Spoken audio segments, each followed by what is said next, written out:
साहित्य की बात जब होती है तो हम भाषाओं की बात करते हैं। भाषाएं अपने आप में एक समृद्ध संस्था है जहां अपने भावों को हम स्वच्छंदता के साथ व्यक्त करते हैं।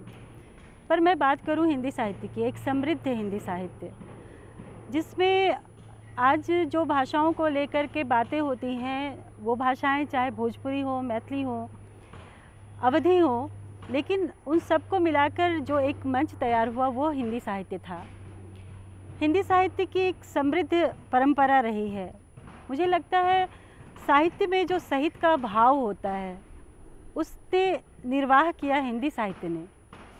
हिंदी साहित्य को जब भी कोई भी छात्र पढ़ता है तो वह सिर्फ हिंदी की रचनाओं को नहीं पढ़ता है। इसकी सबसे बड़ी खूबी यही है कि यह एक साथ चाहे वो पाश्चात्य हो चाहे पौर्वात्य हो, चाहे कई एक बोलियां हो, चाहे जिन्हें आज हम भाषा कह रहे हैं वो भाषाएं हों, उनके कवि हो, उनकी रचनाएं हों, उन सब को समेट कर हिंदी साहित्य चला। और मुझे लगता है कि अगर आप किसी चीज़ के विषय में गहराई से जानना चाहते हैं तो हिंदी साहित्य को ज़रूर पढ़ें। हिंदी साहित्य सिर्फ एक साहित्य नहीं है, वह कला, जीवन, संस्कृति, परंपरा, उन सब को परिभाषित करती है। जब हम हिंदी साहित्य के अंतर्गत रामायण पढ़ते हैं तो हम अपनी जीवन शैली को पढ़ रहे होते हैं।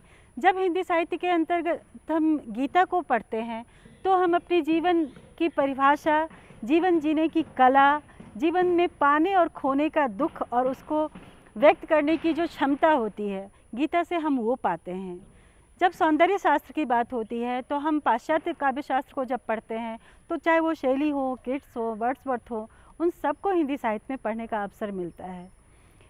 अवधी की बात करें तो तुलसीदास, भोजपुरी की बातें करें तो कबीर, मैथिली की बातें करें तो विद्यापति। मुझे बहुत ये कहने में कभी कोई संकोच नहीं रहा कि हिंदी साहित्य इन सबों को लेकर चला और इन सबों को पढ़ाने के लिए उसने एक मंच दिया। ये बातें और अन्य किसी भाषाओं में मुझे देखने को नहीं मिलता। वो सीमित हो जाते हैं किसी एक सीमा के अंदर कि हमारे लेखक, हमारे कवि ये हैं तो हम उन्हें ही पढ़ाएंगे। लेकिन हिंदी को लेकर मैं अक्सर कहती हूँ कि हिंदी का दिल बहुत बड़ा है, वह समेटता है। साहित्य का जो सहित की भावना होती है, हिंदी साहित्य उसे लेकर चलता है। बात टैगोर की हो, बात बंकिम चंद्र चट्टोपाध्याय की हो, बात चाहे आप अक्क महादेवी की हो, हम सभी को समेटते हैं, सभी को देखते हैं, सभी को पढ़ते हैं। इसलिए मुझे लगता है कि हिंदी साहित्य का अध्ययन आपकी बौद्धिकता को, आपकी चेतनता को, आपकी संवेदनशीलता को जगाने का काम करती है। और निस्संदेह मुझे भी ये गर्व है कि मैं हिंदी साहित्य से आबद्ध हूँ। हिंदी साहित्य मेरे लिए मेरी पहचान बनती है और मुझे लगता है कि हिंदी साहित्य से जुड़ना आपको, आपके लिए, आपकी आत्मा को परितोष देता है, संतुष्ट करता है।